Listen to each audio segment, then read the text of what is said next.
Olá pessoal, meu nome é Beatriz Amaral e esse é o podcast Sunset.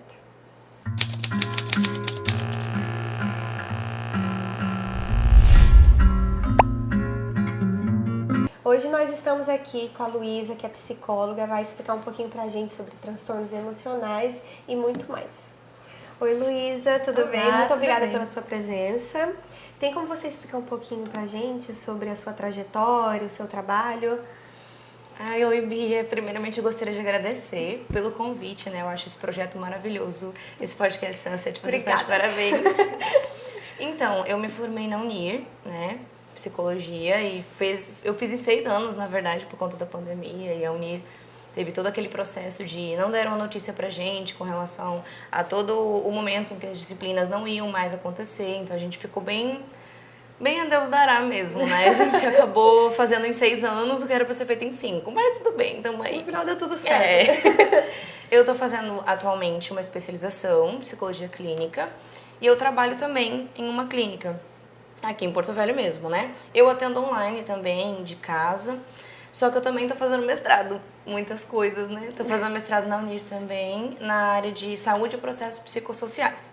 Então, atualmente eu tô aí, dividida entre especialização, clínica, mestrado, e a gente vai dando conta de tudo do jeito que tá, né? E você falou que você é psicóloga clínica, né? Isso. Qual que é a diferença entre os tipos de psicólogos? Então, na psicologia clínica, a gente tem muito essa questão de que o que importa é o setting terapêutico. Então, eu sou psicóloga clínica, não é onde eu trabalho, nem a instituição, nem o nome clínica lá, o estabelecimento.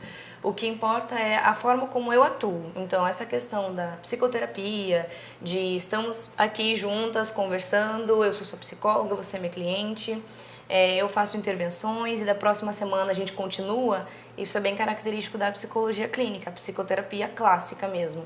Quando a gente fala de psicólogos, por exemplo, da saúde, psicólogo institucional, aí a gente vai ter muitas variedades, né? Psicólogo que trabalha nos CAPs, nos CREAs, e aí é totalmente diferente essa dinâmica. Tem dinâmicas de grupo, tem... O paciente, às vezes, ele vai e depois ele fica um mês sem ir, então... Uma vez por É mês. totalmente diferente, e é muito pelo SUS também, o psicólogo da saúde, né? Eu não atendo pelo SUS, né? Então é totalmente diferente essa dinâmica da psicologia clínica para outras psicologias também. Porque você fala psicologia clínica, a pessoa já associa mesmo ao lugar, Sim, né? exatamente. É psicóloga clínica porque ela trabalha numa clínica, mas não é exatamente isso, né? Aquele contexto todo, que bacana. E entre os transtornos, né? Falando um pouquinho sobre eles, qual transtorno que você, assim, tem mais conhecimento, que você mais gostou de estudar? É até difícil falar sobre isso, porque eu gosto muito de estudar transtornos mentais. Mas eu gosto muito de estudar transtorno bipolar, só que na clínica eu atendo mais transtorno de ansiedade, né? Que é o mais comum, entre aspas, né? Exatamente. Então, meio que eu acabei estudando mais transtorno de ansiedade do que transtorno bipolar pela questão da demanda mesmo. Nem pela questão de gosto em si, mas porque a gente tem que estar sempre atualizado, né? Óbvio, Inclusive, tá até no nosso código de ética essa questão da atualização científica. Então, meio que quando a gente pega uma demanda de ansiedade, a gente vai em busca, né? Como você tem mais pacientes desse ramo, tem Exatamente. que ir nisso, né? Mas falando um pouquinho sobre o transtorno bipolar especificamente, né? A gente falou mais cedo também sobre o transtorno bipolar, né? Voltando um pouquinho para isso. A gente fala muito sobre o tabu, né? E sobre a percepção errada que tem o transtorno bipolar. Porque quando eu penso numa pessoa bipolar, eu penso numa pessoa que muda de humor várias vezes durante o dia. E na verdade não é isso, né? Não. Você consegue explicar pra gente um pouquinho sobre os sintomas, características?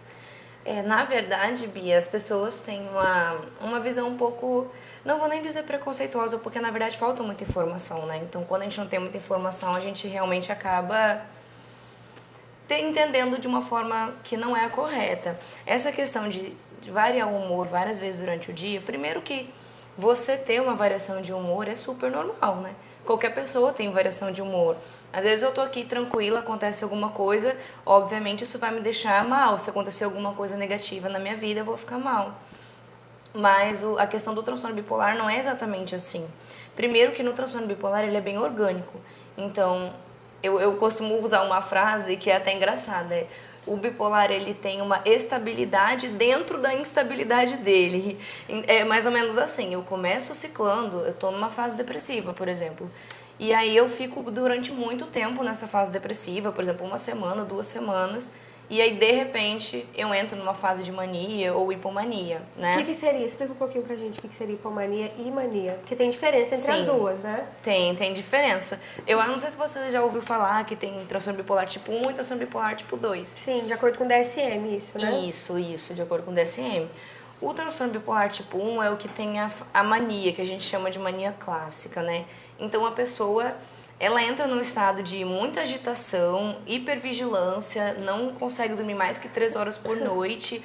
Na fase de mania, pode acontecer até alucinações, Caraca! né? A pessoa pode ter alucinações, do tipo achar que tá vendo alguma coisa que não tá lá, ou algum delírio de pensamento mesmo. Delírio é quando a gente acredita em algo que não é real. Eu acredito que eu tenho superpoderes, por exemplo. Entendi. Esses são sintomas similares à esquizofrenia ou não? Nada a ver? Similar, é similar. Entendi. A gente fala que isso é uma psicose. Por que uma psicose? Tudo que é psicose é porque é fora da realidade. E aí entra muito naquilo que a gente estava até conversando, que não existe um único sintoma que causa esse transtorno, que significa esse transtorno. Tem vários transtornos que têm psicose. A esquizofrenia é um, o transtorno bipolar tipo 1 é outro. Então, pode acontecer nos dois, de acontecer essa psicose da pessoa achar que viu alguma coisa que não tá lá, ou delírio de pensamento, né? Na hipomania também acontece isso, só que é de uma forma um pouquinho mais leve. É perceptível. Inclusive, um dos critérios diagnósticos é pessoas de fora terem observado isso também. Não é uma percepção só da pessoa, Entendi. Né? Outras pessoas notaram isso também. E notam as mudanças de humor pelas fases, né? Sim. Tem toda uma característica por trás, né? Exatamente. E a gente acaba, às vezes, ficando um pouco perdido porque a gente não tem conhecimento dos sintomas verdadeiros e, às vezes, mistura isso, né? Às vezes, um sintoma que você tem pode ser de outra coisa também. Sim. Então, a gente tem que ficar atento nessa parte, né? Nossa, é muito importante, porque tem muito essa questão de... eu de repente fiquei triste, eu tava feliz. Eu sou bipolar, né? As pessoas têm essa mania de falar. E isso não é um problema também, porque isso vai da pessoa não entender como de fato acontece, né? Mas o ponto é que a gente precisa tomar muito cuidado quando a gente fala do diagnóstico em si, né? Que alguns profissionais têm que estar com o olho muito atento, a percepção muito atenta nisso, da pessoa falar que muda de humor e eu achar que porque a pessoa muda de humor, ela tem um transtorno bipolar. Sim. Ele é muito orgânico, né? De fato. E a grande diferença dele, aí entra outro ponto, né? Que o pessoal fala assim... borderline, bipolar, a diferença é que border cicla com mais frequência e bipolar é mais estável, né? Na verdade, não é isso a diferença. No border, a gente tem uma instabilidade emocional causada pelas relações interpessoais da pessoa. Então, por exemplo, você tá tranquilo aqui, aí eu falei alguma coisa que te desagradou. Você vai ficar com uma explosão de raiva, você pode partir pra cima de mim. O border, ele tem muito isso, sempre voltado para as relações interpessoais. Então não é algo relacionamentos, aleatório, né? Não. E o bipolar é meio que aleatório mesmo, né? A não ser que você nada... tenha... Exatamente. Não é, por exemplo, eu tô feliz, eu perdi meu emprego e entrei em depressão. Não é assim. O bipolar, ele não tem um motivo, digamos, para ele ciclar, né? Pode ser porque ele tomou um antidepressivo e aí entrou numa fase de mania, ou ele usou alguma substância. Pode ser que seja isso. Porque, na verdade, o bipolar em si, ele não pode usar nenhum tipo de substância, nem bebida alcoólica, nem nada que influencie ali, né? Porque muda, como é que é o nome? É tipo... Uma cicla? Nesse sentido? É possível que isso aconteça quando ele usa alguma substância. A gente nunca recomenda que uma pessoa que tem algum tipo de transtorno mais orgânico, que é o caso do bipolar, use nenhum tipo de substância, porque isso desregula, né? E o corpo do bipolar, ele sempre quer tentar equilibrar isso. Então, se eu começo a usar uma substância depressora, o meu corpo quer equilibrar isso para ficar igual. E no dia seguinte, quando eu parei de beber, isso aqui ainda tá mais em cima para tentar equilibrar. Então, eu tô muito irritado, porque eu tô, digamos, estimulado muito pelo meu próprio corpo. Né? Então, o que acontece muito é essa desregulação quando eu uso alguma substância, né? E o contrário também acontece com substância estimulante também. Mas é porque o perigo em si das doenças emocionais é quando vira algo físico, né? Porque eu sinto que às vezes a gente deixa muito pra lá o que a gente sente, né? Então, às vezes o transtorno em si, por exemplo, o transtorno de ansiedade, que eu digo, né? Sim. Ele não começa já grandão, assim, explosão, né? Ele é aos poucos. Então, assim, eu comecei a ter uma crise de ansiedade aqui, outra aqui, eu falo isso por mim mesmo. Porque eu tenho transtorno de ansiedade, síndrome do pânico, e eu comecei assim, eu comecei com pequenas crises levezinhas, dava uma choradinha, uma falta de ar, mas falava, não é nada. Nossa. Até chegou um momento que eu explodi, que meu corpo ficou literalmente doente físico, né? Sim. Esse, no caso, seria o grande perigo, né, dessas situações. O que eu vejo, Bia, é que as pessoas têm muito essa questão de... Eu começo a prestar mais atenção, a me preocupar mais com algum transtorno, algum sintoma que eu tenho emocional, quando isso passa para o nível físico, né? Não é que seja o maior problema quando passa para o nível físico, mas é algo que me chama mais atenção quando passa para o nível físico. Então, no início eu tô... Vamos supor, eu tô com pensamentos ansiosos, achando que eu não dou conta de fazer nada, achando que eu sou incompetente, pensando muito no futuro com preocupação, e até aí tudo bem, né? E aí, de repente, eu começo a ter crises, então isso vira um problema, né? Mas é que afeta, né? Afeta, e aí a pessoa começa a ter medo disso tudo, a pessoa fica apavorada, né? De estar com esses sintomas físicos que ela até então achava que não ia acontecer, porque estava só no campo do pensamento, né? E aí, quando começam esses sintomas físicos, é que a pessoa começa a chamar atenção para isso. Quando a pessoa vai buscar terapia, provavelmente ela já tentou de tudo antes de chegar na terapia. Porque o povo foge da terapia, que é uma beleza. Exatamente. A pessoa chega e já tá assim, nossa, mas eu fui para vários médicos, eu fiz um monte de exames e não sei o quê. Aí eu vi que não dava mesmo, que eu tinha que procurar o psicólogo. Daí eu fico, ô, gente, era pra ter procurado antes. Porque acontece muito isso, da pessoa esperar, até não ter mais o que fazer. Até a única opção ser essa também, né? E o que acontece também, às vezes a pessoa nem consegue identificar que é ansiedade. Eu vi um caso de um cara que ele começou a ter taquicardia, né, que dá na síndrome do pânico. Então o batimento dele acelerou muito, ele achou que ele estava passando mal, tendo um infarto, foi correndo para emergência. Lá fizeram todos os exames possíveis, observaram ele. E no final chamaram o psicólogo e o psicólogo falou, não, o que você teve foi uma crise de pânico, isso é perigoso. Então são sintomas que são muito intensos. Muito. Quando eu tive a minha primeira crise de pânico, era a sensação de morte. Eu falava, meu Deus, eu vou morrer agora. E você fica desesperado de pensar que você tá morrendo. Com certeza. Então, e dá essa taquicardia. Eu te falei, né, que eu cheguei a ter 140 de BPM. Porque eu fiquei, meu Deus, muito nervosa. Nossa. Então, por isso que eu falo que esse é o perigo. Porque quando a gente tem essa negligência, né, vamos dizer assim, a gente acaba deixando pra lá o nosso corpo e a gente só desespera na hora que a gente acha que tá morrendo. É exatamente isso. Que foi quando eu comecei, porque eu tava sem terapia. Foi na hora que eu vi que eu tava com o físico, assim, abaladíssimo, que eu voltei. Eu falei, não, preciso voltar. Isso foi uns anos atrás, né? Falei, preciso voltar aqui. E a partir daí, tá vindo cuidado, né? Sim, é meio que a pessoa espera chegar mesmo nessa fase, né? É porque é muito difícil. O psicólogo, ele começou a ser, eu acho que mais valorizado de uns tempos pra cá por conta da pandemia mesmo, que teve muito isso. Então eu vejo que muitas pessoas foi isso, quando passou pro nível, um estágio mais físico, eu fui buscar terapia. Eu acho que isso tá mudando um pouquinho agora, depois da pandemia, que as pessoas estão se preocupando um pouco mais, né? Pensando um pouco mais na saúde mental. Que antes a saúde mental era, tipo, a última coisa que eu vou me preocupar, né?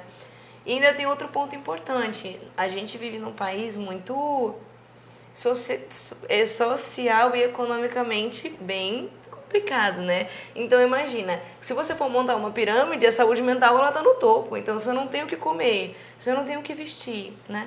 Eu não vou conseguir me preocupar com a minha saúde mental. Isso entra outro ponto importante também. Com certeza. E a pandemia é um assunto que ele chega a ser até pesado, né? Sim. Uma coisa que muita gente falou. Eu tive Covid, mas o que me atacou mesmo não foi o Covid em si, mas o emocional. Exatamente. Porque você fica com medo de acontecer, porque as notícias que saíam era só gente morrendo, gente morrendo, gente morrendo, e você ficava desesperado. Teve gente que perdeu parente próximo, e aí começou a ficar desesperado quando o outro parente ficava doente. Às vezes você nem teve perder um parente próximo, mas você viu uma amiga sua perdendo, aí você entra naquele desespero. Eu lembro, minha mãe, eu tive Covid 3 vezes. Nossa! 3 vezes. E meus pais tiveram 2, eu acho. A segunda vez que minha mãe teve Covid, ela passou muito mal, mas muito mal mesmo de ter que ir pro hospital. E foi obrigada, porque eu forcei ela a ir, né? Caramba, ela não queria ir. Não queria ir, porque você fica com medo. Ela falava, eu tenho medo de ir pro hospital, ser entubada e nunca mais sair. Ou ter que ficar longe da minha família, as pessoas tinham né? muito isso, né? Era um terror mesmo que circulava. Fica, tipo, atrasando, Sim. Porque eu tô com medo daquilo. E quando vai, acabava que já tava muito... E era muito rápido o processo Covid. A minha mãe, em 4 dias, acho que foi 25% do pulmão já comprometido. 4 dias. Foi muito rápido. Então, isso gera um desespero, né? Imagina, muito rápido. Não só nela, como na gente também. Todo ela mundo. Desesperada porque via relatos de gente que tava internado e não podia ver a família, ficava sozinho, então ela não queria passar por isso, não queria ser entubada. Então, chegou num nível que ela desmaiou, sabe? Que a gente achou que ela tinha morrido ali, foi muito doida. Aí eu falei, não, você tem que ir, chega. Sim. Aí ela foi. Só que nesse período dela ir, ficou eu em casa passando mal, nervosa, porque tava no hospital. Não, com certeza. Adoeceu a família toda, né? Não é... Ninguém relaxava. Sim, não é só a pessoa que tá doente. Exatamente. Meu pai nervoso, coitado. Meu pai, porque ela desmaiou no colo do meu pai. Então pensa. Ele ficou super tenso. O meu irmão mais novo chorando. O meu irmão do meio nervoso também. Foi tipo, acabou com a gente. Então acaba que a gente traz esse emocional bem mais forte. Sim. Por conta do que a gente vivenciou, né? Com certeza.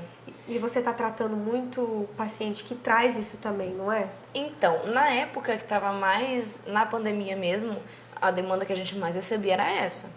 Hoje em dia as pessoas ainda falam sobre isso, mas com um processo que agravou a ansiedade delas, mas não é mais o foco principal da maioria das pessoas, né? O que eu observei na época que eu atendi na pandemia é que é algo muito importante. A pessoa, ela já tem uma ansiedade, né? A ansiedade, ela é uma preocupação antecipada. Então, eu fico pensando muito no futuro, mas não é um pensar no futuro, tipo, só estou pensando no futuro. É pensar de uma forma negativa. E se desesperar, E se desesperar. Então, eu acho que vai acontecer algo ruim no futuro. Eu não estou pensando no futuro apenas por pensar. Eu estou pensando porque eu acho que vai dar ruim. Eu acho que vai acontecer alguma coisa ruim. Então, isso gera um desespero. É normal que alguém que pense assim sinta um desespero, né? E o que eu observei muito é que as pessoas perderam o controle das coisas, porque ninguém esperava uma pandemia. Então, imagina que você está planejando que você vai se formar. Isso aconteceu comigo também, com várias pessoas. Estou planejando que eu vou me formar daqui a 2 anos. De repente, vem uma pandemia, eu não sei mais quando eu vou me formar, eu não sei mais se eu vou estar viva amanhã. Não sei se minha família vai estar viva amanhã. Então, isso gerou uma ausência de controle que deixou todo mundo doente, né? Então, entra num ponto de, primeiro, eu quero ter o controle de tudo. Isso é característico de quem é ansioso. Eu quero ter o controle das coisas, eu quero ter o controle da minha vida, eu quero ter controle no sentido não pejorativo, de ser controlador. Sim. Mas no sentido de eu quero ter noção do que está à minha volta. Eu quero ter um planejamento da minha vida, planejamento financeiro, planejamento de morar com alguém. Sim. E aí, de repente, pô, isso foi por água abaixo, ninguém mais podia esperar nada e não sabia nada. Eu sou uma pessoa que eu sofro muito com falta de planejamento. Sabe? Questão de, por exemplo, decidir sair de última hora. Nossa, eu tenho vontade de morrer. Eu falo, não, eu tenho que me preparar antes. Nossa, eu fico passando mal. E se fala pra mim, ó, compromisso 7 horas, 6h40 eu tenho que estar saindo de casa. Entendeu? Pra chegar lá às 7 horas. Sim, bem pontual. Eu sou muito chata nisso, porque eu fico nervosa, eu não gosto. Eu gosto de me planejar antes. Não gosto de coisa assim de última hora. Então isso é bem característico. É bem característico. E é um processo de não só eu querer ter o controle, mas eu sempre achar que pode acontecer alguma coisa ruim, né? Quando eu acho que alguma coisa ruim vai acontecer a qualquer momento, é natural que eu fique desesperado, né? E você acaba pensando mais no futuro e a gente esquece um pouco de viver o que está acontecendo naquele momento, né? Às vezes hoje em dia eu sou mais tranquila, né? Mas eu ficava exatamente assim na época da pandemia. Tô sentada do lado da minha mãe e eu ficava, meu Deus, e se amanhã minha mãe morrer? Eu já começava a chorar, desesperar. Eu sou o tipo de pessoa que se eu sonho ou se eu começar a imaginar acontecendo alguma coisa, eu me desespero de um jeito que eu assim choro pra caramba. Sabe? De imaginar que isso poderia acontecer de verdade, né? Nossa, teve uma vez que eu sonhei que meu pai morria. Nossa. Ixi, eu acordei desesperada. Fui lá no quarto dele e fiz assim no pescoço dele. Isso na época da pandemia. Isso na época da pandemia. Isso é muito complicado, porque imagina, uma coisa que antes estava no campo da imaginação, de repente virou algo real, né? eu poderia perder meus pais no dia seguinte. Não necessariamente no dia seguinte, mas poderia que ficasse doente, fosse internado, entubado. Exatamente. Então, e o desespero de ver um parente seu naquela situação, de ver um parente, né? Exatamente. Então, uma coisa que antes era só... Se alguém falasse isso hoje em dia não, porque já passou a pandemia. Se alguém falasse isso antes da pandemia, as pessoas iam falar, calma lá, é a sua ansiedade falando. Mas depois não era mais. A gente tem uma visão diferente. Exatamente, poderia ser uma realidade mesmo. De uma hora eu tô, depois eu não tô mais. Isso aconteceu muito nessa época da pandemia. Então, o que aconteceu é que a pessoa já era ansiosa. Isso é muito importante. E a gente estava até conversando sobre isso, sobre essa questão de traço, de personalidade. Existe um traço de personalidade que a gente fala que é tipo preditor, né? De uma ansiedade, de uma depressão, ou de uma crise de pânico. O que acontece? Tem pessoas que têm traços de personalidade que elas têm uma predisposição a. Não significa que vai desenvolver. E nem que tem mais facilidade, no caso. Exatamente. Então, se eu tenho esse traço e eu passo por vivências estressoras na minha vida, a chance de eu desenvolver é muito maior do que de alguém que não tem esse traço. E aí, aquilo que a gente tinha conversado, né? Não significa que, nossa, eu passei por eventos muito estressores, mas eu não tenho esse traço, eu vou ficar tranquilo. Não, eu posso desenvolver sim. Só que se eu tiver esse traço, isso vai ter uma chance muito maior de se desenvolver. A depressão, a ansiedade, transtorno de pânico. E é muito importante a gente ver também como que a gente faz para diagnosticar também, né? Que não é só, eu tive uma crise, automaticamente eu tenho um transtorno de ansiedade generalizada, né? Isso.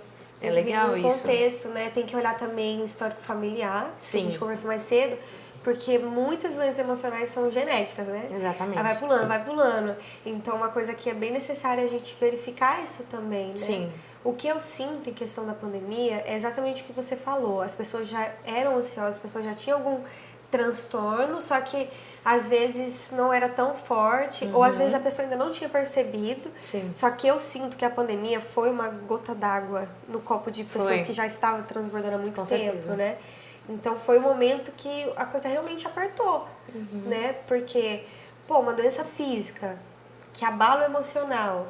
E aí você vai vendo a situação, porque se a gente pega a notícia da época... Nossa, fica doente de Você notícia. fica... Tem gente, eu vi uma menina postando, porque começaram a postar esse vídeo da menina, que ela pegava e falava assim, gente, eu não vou aguentar outra pandemia. Porque eu não aguentei, mal aguentei a primeira, né? Passei assim, raspando, imagina uma segunda, né? Isso é preocupante, Nossa, né? isso é demais. Imagina, assim, as pessoas acabaram ficando mais adoecidas do que já estavam e virou algo bem traumático, né? Assim, pensar na possibilidade disso acontecer de novo, a pessoa já entra em pânico por causa disso. Mas eu acho importante a gente parar para pensar que quando a gente passa por alguma situação de dificuldade, algum momento muito angustiante, a gente desenvolve alguns repertórios emocionais. Isso não é que, não, aquela frase, aquelas frases horrorosas do tipo, você tem que passar por dificuldade para crescer, você tem que passar por dificuldade, não sei o quê. Não é nesse sentido. Mas as situações que a gente vivencia, muitas vezes a gente acaba lidando com elas e manejando. Eu tô falando não de você engolir tudo e fingir que nada aconteceu, mas de você conseguir lidar com aquele processo. Então, eu sempre costumo falar para as pessoas que o processo é mais importante que o resultado. Porque quando você passa por um processo em que você consegue lidar com ele, se o resultado não for muito bom, você ainda pode tentar de novo, né? Mas se o processo for muito ruim, o resultado for bom, nossa, né? Eu não vou querer passar por isso de novo nunca mais. Então, imagina que eu não peguei Covid, vamos supor, fiquei ilesa da pandemia, mas o processo foi muito doloroso, foi muito angustiante, então eu saí adoecida do mesmo jeito. Por mais que eu não tenha pegado Covid, a minha saúde mental estava bem afetada, né? Estava em desequilíbrio. E muitas vezes acontece de você ter pegado a doença e você conseguir passar por isso, conseguir lidar com a sua família, conseguir até as pessoas que acabaram perdendo outras pessoas, né? Isso foi muito doloroso, né? Não vamos dizer que, nossa, aprendeu com a pandemia. Lógico que não, né? Não vamos falar isso também. Mas é importante a gente parar para pensar que isso faz a pessoa desenvolver um repertório para que talvez, se isso acontecer de novo, ela tenha formas emocionais de lidar com tudo isso, né? E isso, claro, sempre com o apoio de outras pessoas, com o apoio do psicólogo, se necessário, com o psiquiatra também. Não pra pessoa ficar sozinha tendo que lidar com tudo isso, né? Que é muita coisa. Uhum. E essa questão também das doenças emocionais na pandemia fala um pouco dos traços, né, de personalidade. Sim. Porque que nem você falou, a pessoa passa por um momento estressante e ela desencadeia algo. E a pandemia, que foi um momento extremamente estressante, foi o ponto, né, para cada um. Foi o ponto. Então isso inclui também um pouquinho não, muito da genética, né? Sim. Queria aprofundar um pouquinho isso. Como é que funciona? Tem chance alta de passar para uma pessoa? Como é que é isso? Isso é muito importante a gente aprofundar para que não fique nada assim mal explicado, né? Às vezes a gente acha assim, nossa... É genético, vai ter. É genético. Eu sou ansiosa porque minha mãe era ansiosa. Não é exatamente assim. O que acontece? O que a gente herda são os traços de personalidade. Então, se a minha mãe tem um traço, minha mãe ou meu pai, tem um traço de personalidade que é o neuroticismo. Estou dando um exemplo do neuroticismo porque ele é o mais conhecido e ele está... O que seria o... O neuroticismo são pessoas que aumentam as coisas. Então, eu tenho a tendência a ver as coisas de forma maior do que elas realmente são. Ah, entendi. Então, terminei um relacionamento. Nossa, eu vou morrer. Essa pessoa era minha vida. Isso não estou falando de relacionamentos abusivos, tá? Os relacionamentos abusivos, de fato, é esse o entendimento, né? Que a pessoa se sente assim. Estou falando em termos de um relacionamento normal, saudável. Tem pessoas que aumentam isso, fazem isso parecer uma catástrofe, né?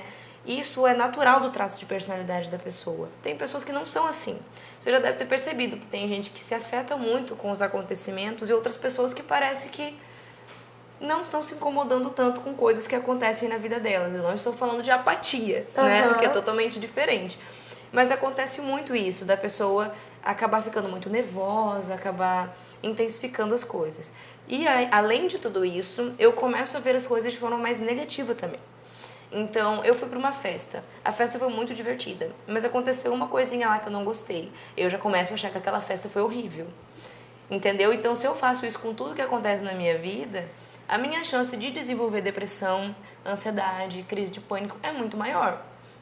Então, o que a gente herda? A gente herda o traço de personalidade, que é um dos fatores que pode dar origem a um transtorno de humor, que não é o único, né? Então, entra muito no ponto. Primeiro, eu tenho uma vulnerabilidade psicológica e depois eu tenho fatores estressores na minha vida. Então, eu passo por muitas situações que me testam constantemente e testam esse traço. Então, a chance de eu desenvolver um transtorno é maior do que alguém que não tem esse traço, né? Ah, significa que eu tenho traço e eu também passei por fatores estressores, eu vou desenvolver? Também não. Eu costumo falar que na psicologia nada é sim ou não, é tudo depende, é tudo não sei, talvez. É variável, porque é assim, né? Não tem um sim ou não na psicologia, né? O que a gente pode dizer sim ou não é que você fazer terapia faz bem? Sim. Mas o assim, único sim. Mas o restante ajuda. é tudo sim. Não, depende da pessoa, depende do sintoma, depende da rede de apoio, depende de muita coisa, né? Que é exatamente o que você falou no começo, né? A gente tende a generalizar. Sim. Todo bipolar vai sentir isso e isso. Exatamente. Todo esquizofrênico vai ser isso e isso. Pra todo bipolar vai ser esse remédio. Pra todo ansioso vai ser esse remédio. O ansioso vai ter... Exatamente não é assim, isso. Não é assim, né? É variado. Eu acho que a gente gosta de simplificar para não ficar mais fácil para nossa cabeça entender, né? Então, não, eu sou ansiosa porque eu tenho crises de ansiedade, eu sou ansiosa e fim de papo. Eu tenho transtorno de ansiedade generalizada. Existem outros tipos de transtorno de ansiedade que não é só esse. Mas o fato é que a gente costuma colocar os sintomas aqui na caixinha deles, que são daquele transtorno, e os sintomas daquele lá são de outro transtorno. E a gente vai ver que eles se misturam, né? Então, eu lembro que quando a gente começou, você falou, isso tá no DSM, né? Sim, tá no DSM, e eu não sou contra o DSM, eu acho que ele é uma mão na roda pra gente. Mas ele não é a única coisa que importa, né? Então, assim, apesar de ele ser algo que facilita, porque tem muitos sintomas que a gente tem que considerar, então é bom a gente ter um manual para nos auxiliar. A gente tem que ter uma entrevista clínica estruturada, né? Com certeza. Eu acho interessante que eu costumo acompanhar muito as psicólogas que são mais influencers, assim, falando, né? E uma delas tinha comentado justamente sobre isso, que a gente fala que o DSM é muito importante e tal, e ele é. Mas se fosse só ele, eu poderia pedir pra minha tia diagnosticar meu paciente. Porque ela ia olhar o DSM, check, e pronto, esquizofrênico. E não é assim, né? Então é importante fazer sempre uma análise longitudinal, que a gente fala assim, Eu preciso entender o histórico familiar dessa pessoa, eu preciso entender a infância dela, eu preciso entender a adolescência dela, a vida adulta. Então, todo o background, né? Exatamente, eu tenho que considerar vários aspectos, não só o que a pessoa está me falando naquela hora, né? E foi feita uma, até engraçado, foi feita uma pesquisa, não sei dizer onde é que foi, mas fizeram testes de pedir para pessoas fingirem que estavam tendo sintomas de psicose, falando que estavam ouvindo vozes, né? Então elas iam para os psiquiatras e falavam, estou ouvindo vozes. Mais de 50% delas saíram de lá com o diagnóstico de esquizofrenia, sendo que o único sintoma que a pessoa falou foi esse. Que é o sintoma que a gente já associa. Que é o sintoma que a gente já... Nossa, então... Tá ouvindo voz é esquizofrênico, Exatamente, né? E não é isso. Para você ver o quanto está sendo complicado isso. Eu não tenho como diagnosticar alguém em 50 minutos. E olhe lá, 50 minutos. Tem gente que atende meia hora, 20 minutos. Né? Só anota o nome, tá sentindo. Exatamente. Você tem isso, pega isso aqui. Então você vê, é muito irresponsável você... Porque o que eu costumo falar? O diagnóstico, quando você dá o diagnóstico, ele é uma resposta inicial, não uma resposta final. Uhum. Então não é pra pessoa falar, eu sou bipolar, beleza, tchau. Não. É pra eu falar assim, você é bipolar, o que vamos fazer a partir de agora? Né? Então, o diagnóstico é para eu direcionar meu tratamento. Não é para eu dar uma resposta ao meu paciente para ele respirar fundo e sair feliz para casa. Feliz. Porque eu não tô resolvendo feliz, né? Eu não tô resolvendo nada, né? Eu não tô trabalhando com ele a partir do diagnóstico. Então, eu sempre costumo falar, o diagnóstico é uma resposta final. Ou o diagnóstico é uma resposta inicial. Eu tô me complicando. O diagnóstico é uma resposta inicial, não a final. Ele não é pra ser algo que fecha lá. Ele é pra ser algo que introduz, né? Dá uma introdução lá pra vida da pessoa. Pra ela começar a partir daí, fazer alguma coisa a respeito, né? Com certeza. E tem duas coisas. Primeiro que o pessoal acha que só tomando remédio tá curado. Não precisa ter acompanhamento, não precisa ter o tratamento, que o tratamento é importantíssimo. Né? Não é só, eu tenho ansiedade, eu vou tomar um remédio que ele vai me deixar tranquila. Sim. Não, eu preciso continuar a terapia, eu preciso continuar me cuidando e melhorando o que Exatamente. eu tô errando aqui, entendeu? E segunda coisa, que eu ia falar das coisas. Eu conversei esses tempos com uma colega minha que é psicóloga e ela falou exatamente sobre isso do DSM, né? Ela falou que um grande erro hoje em dia de profissionais é que eles seguem à risca o DSM. Isso é bem ruim. Então, se você chega aqui com tal sintoma, você literalmente, você tem isso. Sim. E não olha o histórico pra trás, né? Às vezes não entende, que nem você falou, 50 minutos, às vezes nem dá tempo de falar toda a situação da pessoa, né? E acaba que acontece diagnóstico errado com isso. Exatamente. Então a pessoa toma remédio errado, e o remédio errado faz o efeito contrário, Exatamente. Né? Faz o efeito pior. Exatamente. Então isso acontece muito. Por que eu falo para as pessoas que é bom você ter conhecimento do que você está levando? Conversa com a sua psicóloga antes, conversa com uma pessoa que tem ali uma sabedoria, para a pessoa te dar um guia, para quando você sentar com um profissional, você fala, olha, eu tô sentindo isso, isso, isso. Aí o profissional fala, não, você tem ansiedade, vamos dizer, a pessoa fala, eu tô com esse sintoma. A pessoa, não, você tem ansiedade. Aí você fala, não, pera, vamos analisar melhor? E se foi isso? Sim. Né? Então, por isso que é bom. E você conhecer o seu corpo. O seu corpo de antes. Com certeza. E o seu corpo de agora. Pô, meu corpo antes não era assim. Antes eu não tinha dificuldade de dormir. Exatamente. Antes eu não tinha essas mudanças, assim, de personalidade durante o dia, vamos dizer assim. Antes eu não tinha essas fases. Sabe? É importante a gente também ter esse conhecimento, né, do nosso corpo. A gente chama muito isso de automonitoramento, né? Eu tenho que estar o tempo todo me monitorando ali. Eu não sei se você sabe, mas os psicólogos, eles podem dar diagnóstico. Mas os psicólogos preferem muitas vezes terceirizar isso, né? Eu falo até por mim também. A gente tem muito esse medo de diagnosticar alguém, talvez está errado ou alguma coisa assim, então acaba muitas vezes passando para outros profissionais fazerem isso, né? Mas apesar disso, eu tenho que ter o conhecimento, né? Por mais que talvez eu não vá diagnosticar meu paciente porque eu vejo que eu não quero fazer isso, porque eu não me sinto preparado para fazer isso e tá tudo bem, eu tenho que reconhecer os meus limites, eu preciso ter o conhecimento sobre isso, minimamente possível, né? Pra eu conseguir... o psicólogo te guia, Exatamente, para eu conseguir explicar para a pessoa por que ela está se sentindo daquele jeito, para eu conseguir falar para ela o que vai ser importante para ela no processo de tratamento dela. Por exemplo, a questão da bipolaridade. Eu preciso explicar para a pessoa a importância do sono. 50% dos problemas de transtorno bipolar é resolvido com sono, gente. Uma noite bem dormida, entendeu? Então, assim, eu preciso explicar isso pra pessoa. Não é que isso vai ser um milagre, vai ser fácil só porque eu falei, claro que não. Mas a pessoa precisa ter consciência disso também. Porque muitas vezes o paciente chega perdido. De assim, eu não sei por que eu faço isso, eu não sei por que eu sinto aquilo, eu não entendo, eu não me entendo. E a gente se culpa, né? Exatamente. Então a gente acaba pegando alguns sintomas e se culpando. Por que eu acho importantíssimo o diagnóstico inicial começar no psicólogo? Porque que nem você falou, o psiquiatra, a pessoa vai uma vez a cada 2 meses, 3 meses, em uma sessão de 50 minutos. O psicólogo tá com você toda semana. Então ele acompanha você, ele acompanha a sua história, ele acompanha todo o seu passado familiar, a geração, a genética. Então ele consegue ter um conhecimento maior sobre você. Então ele consegue te dar uma base para que você possa levar no seu psiquiatra e explicar a situação. Por isso que eu acho importante começar no psicólogo também. Sim. Por isso que eu falo pra todo mundo, começa com a terapia. E isso que você falou do medicamento é muito real, né?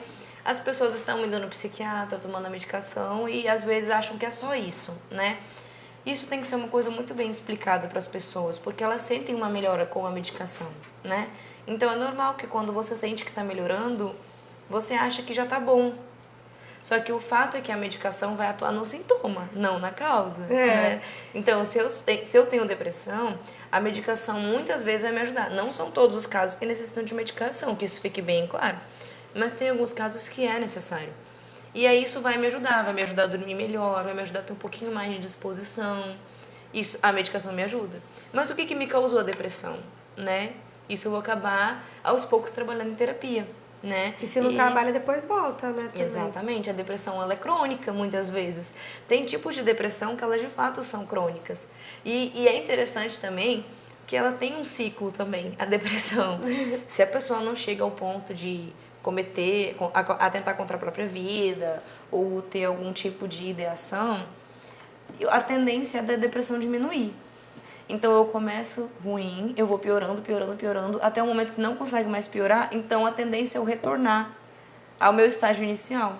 É até interessante isso, porque muita gente não sabe. Né? A pessoa, o humor dela estabiliza, né? Naturalmente, isso eu tô falando independente de terapia ou não, independente de medicação ou não. O que muitas vezes acontece é que o processo terapêutico vai acelerar essa melhora. E a medicação também, muitas vezes, quando é necessário tomar medicação, que algumas vezes não é, né? Mas quando é necessário é bom, é importante. Eu sinto, do ser humano, eu sinto duas coisas. Primeiro, a gente espera que comece a terapia, comece a tomar remédio, que a vida vai ser sempre boa.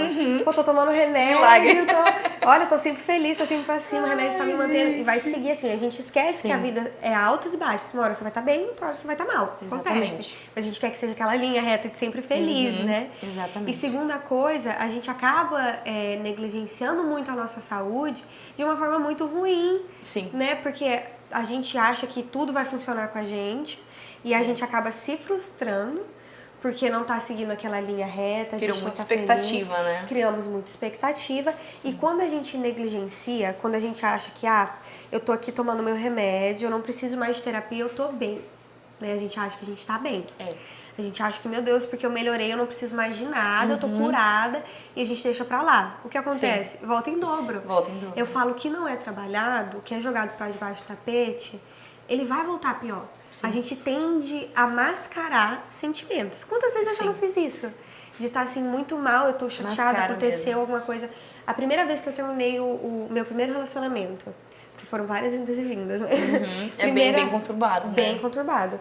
Primeira vez que a gente terminou, eu fiquei muito mal.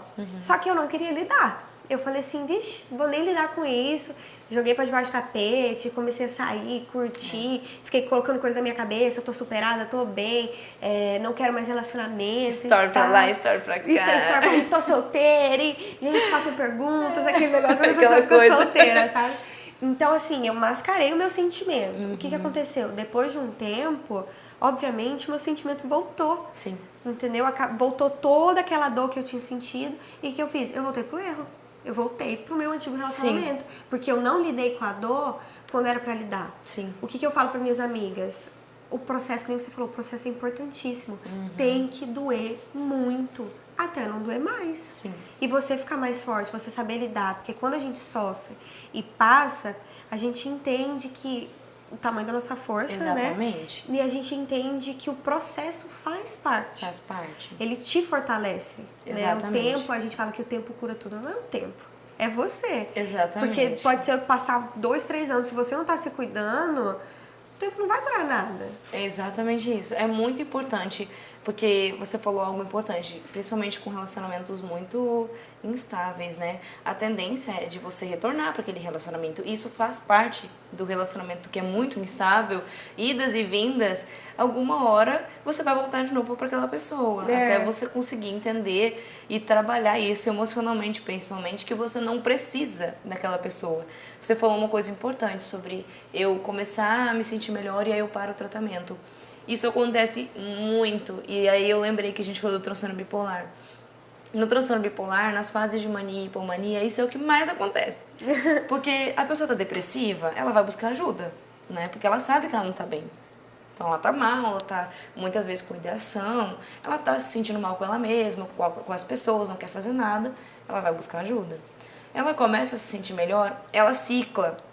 Quando ela cicla para a fase de hipomania ou mania, aí é que ela acha que ela é dona do mundo, né? Então, assim, eu sou capaz de fazer muito mais coisas do que antes, eu não preciso disso, por que eu vou ser dependente de um medicamento, ele vai me prender, isso que aquilo. Então, o pensamento faz a pessoa simplesmente largar o tratamento. E isso faz parte do transtorno bipolar mesmo. Isso não tem a ver com, eu sou preconceituosa com medicação. Isso tem a ver com a parte orgânica que eu tinha comentado. O transtorno bipolar, ele é muito orgânico.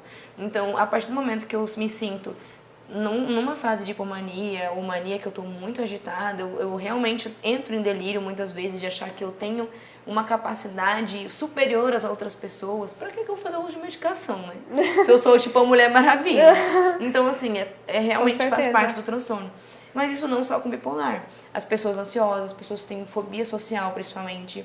Na fobia social, a pessoa sempre tenta evitar lugares públicos, né? Porque ela acha que vai ser julgada, ela acha que pode acontecer alguma coisa ruim lá. Se ela começa a tomar medicação, muitas vezes isso ajuda muito, né? Logo de cara, assim, a medicação já ajuda bastante. Então a pessoa já... Tô curada. Tô bem, né? Vamos lá, milagroso, né? Esse remédio. E aí a pessoa acaba abrindo mão do tratamento e dando prioridade para outras coisas. E isso depois volta, é como você falou. Volta pior, né? Quando a gente não lida com uma dor, a gente não lida... Porque que nem você falou, a gente precisa chegar no início de tudo.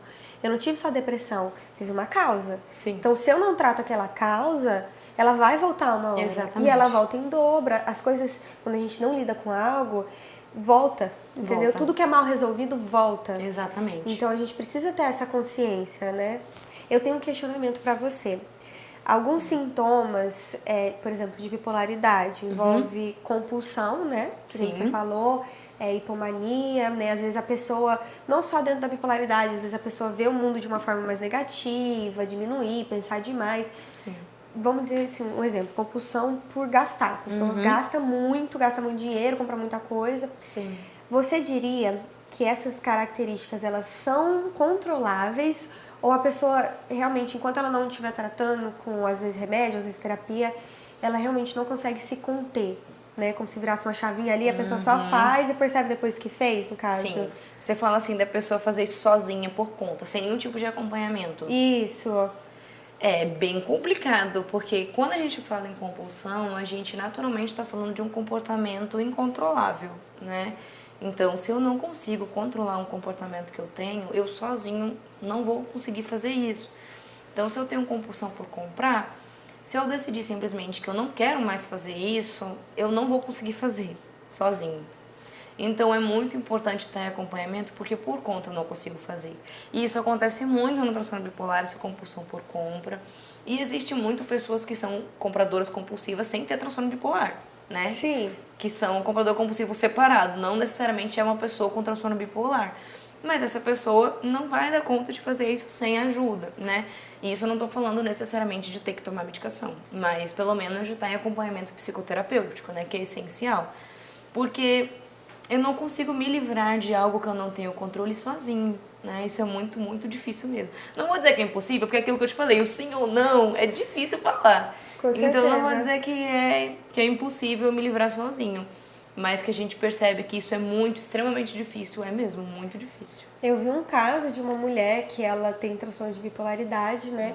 E ela comprou um carro sem ter nem dinheiro. Acontece Ela tinha uma mini, assim, entrada, mas não tinha dinheiro pra parcela, não tinha dinheiro pra nada, ficou toda endividada. Então a gente vê que é realmente algo sério, né? Sim.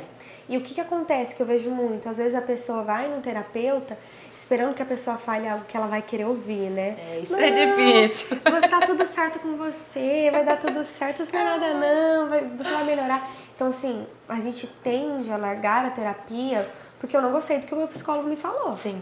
E a gente precisa entender que nem sempre o psicólogo vai falar o que a gente quer ouvir. Nem mas sempre. Esses choques de realidade são necessários. São. Tem dia que a minha terapeuta fala pra mim, Bia, tá doida? Te acalma, para com isso. Pode parar. E eu fico, realmente, eu tenho que parar com isso. É tão bom quando você tem intimidade com o seu paciente e poder falar assim com ele. Eu acho ótimo, né? Essa coisa de falar assim, tá doida? Você conseguiu perceber seu pensamento? Repete isso daí, Bia, que você acabou de falar. Tá certo isso? O psicólogo, ele pode usar desse, a gente chama desse humor, porque é uma forma de eu brincar com o meu paciente para fazer ele olhar para ele mesmo, né? Então, às vezes você fala uma coisa meio absurda e o psicólogo fala assim, como assim? Tipo... Pera lá, repete. Só que já com aquele tom meio, como assim? Pra pessoa ficar, psicóloga... eita, é mesmo, né? Não faz sentido o que eu pensei. Já aconteceu isso comigo, eu conversando com uma paciente minha, né? E aí ela falou, nossa, nem faz sentido isso que eu pensei. E ela começou a rir. E eu vi assim, então, né? Ainda bem que você reparou, por conta própria. É uma coisa assim, que realmente... O paciente, ele, no fundo, ele pode até imaginar que não faz sentido, né? Só que a partir do momento que ele tem um feedback de uma terceira pessoa, que é o terapeuta, ele pode se ouvir, ele pode entender melhor o que ele está pensando, né? Então, essa questão de o psicólogo nem sempre vai falar o que você quer ouvir, nossa, é essencial a gente entender, porque a gente está indo para terapia e a terapia é um processo doloroso. Quem dera eu fosse para terapia e meu psicólogo só falasse coisas boas pra mim e que eu tô certo e que tudo que eu pensei faz sentido e me senti muito melhor, né? Porque mesmo as pessoas que têm pensamentos negativos sobre si, isso é algo que eu tô familiarizado, infelizmente, né? Isso, então, mudar é difícil. Então, se eu sou uma pessoa que pensa que eu não tenho competência pra subir num cargo na minha empresa, por exemplo, e o meu psicólogo pode até... olhar pra mim, ele pode olhar pra mim e afirmar assim, e eu vou começar a acreditar que isso é verdade. Isso pra mim, infelizmente, acaba até gerando um certo conforto. Porque é difícil a gente mudar o nosso pensamento e perceber que, na verdade, a gente tem capacidade. A princípio, isso gera um desconforto, né? De você perceber que, nossa, na verdade, eu tô distorcendo, né? Eu tenho capacidade, sim. Então, isso gera um baque a princípio. Você fica, meu Deus, o que tá acontecendo comigo? Mas depois, conforme você vai começando a mudar seu pensamento, você vê que é isso, que você tem capacidade, então você muda, né? Eu lembro que tinha era uma piadinha que era sobre... Fui pra terapia pra falar das minhas relações e vi que o problema era eu, uma coisa assim. Não que assim, que seja sempre assim, mas é uma prova de que, por exemplo, na terapia você percebe a sua postura também nas suas relações. Que não é só as relações que são problemáticas, né? Eu muitas vezes acabo me tornando também um problema. Não que isso seja regra, né? Não, mas acontece muitas vezes. Com certeza. E a gente tende a escutar também mais o terapeuta, né? Sim. O meu pai, às vezes eu saio da terapia, eu falo, ai, hoje a minha terapeuta falou isso pra mim, tal. Não, uma frase assim, pensativa. Meu pai fica pé. Ele fala, eu já te falei tudo isso, eu não acredito que você tá pagando pra escutar o que eu te falo. Eu sempre costumo... Eu falo, mas você não é a mesma coisa, não é a mesma coisa que a minha terapeuta. Não é. Eu sempre costumo... Eu nem lembro quem foi que disse isso, mas acho que foi um cientista mesmo que falou, a mesma coisa dita por pessoas diferentes é outra coisa. E é mesmo. Porque você escutar, a gente vê muito isso até muitas vezes na medicina, né? Você fala assim, sei lá, pra sua mãe, que provavelmente ela tá com glicose alta, que ela tem que melhorar a alimentação dela, e você vê o exame e fala, olha, você tá com glicose alta, não sei o quê, e ela já fica, ai, para com isso, né? Aí o médico vai falar, você tá com glicose alta, tem que melhorar a sua alimentação. Ela já... Uhum. Eita, minha glicose tá alta, tem que melhorar a minha alimentação. E você mas fica, como assim? Meu Deus. Isso é muito real. Por exemplo, vou te falar uma frase. A minha psicóloga, uma vez eu falei pra ela que eu me sentia muito culpada por certas situações. Ela falou pra mim, Bia, não, a gente não vai usar a palavra culpa.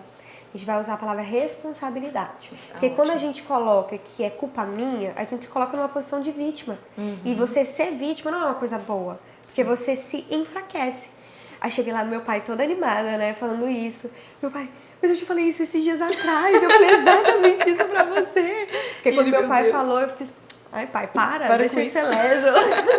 Mas isso faz sentido. Eu fiz assim, meu Deus, E isso faz sentido se você for parar pra pensar que o psicólogo ele tá de fora da situação. Então você escutar alguém de fora é totalmente diferente. Com né? certeza. Você vai levar mais em consideração alguém de fora do que alguém que está emocionalmente envolvido com você. Exatamente. Né? Totalmente diferente. Isso a faz gente sentido. tende a não escutar pai e mãe mesmo. Sim, Aí quando naturalmente. Já naturalmente. Quando vem de um profissional... Essa psicóloga falou a mesma coisa e deve ter ficado, meu Deus. Não, ele ficou muito feio. Ele falou, Beatriz, eu não aguento mais. Parece que as coisas que eu te falo você não escuta. Ai, meu Deus. Difícil ser pai e mãe também. Vira psicólogo que a gente escuta.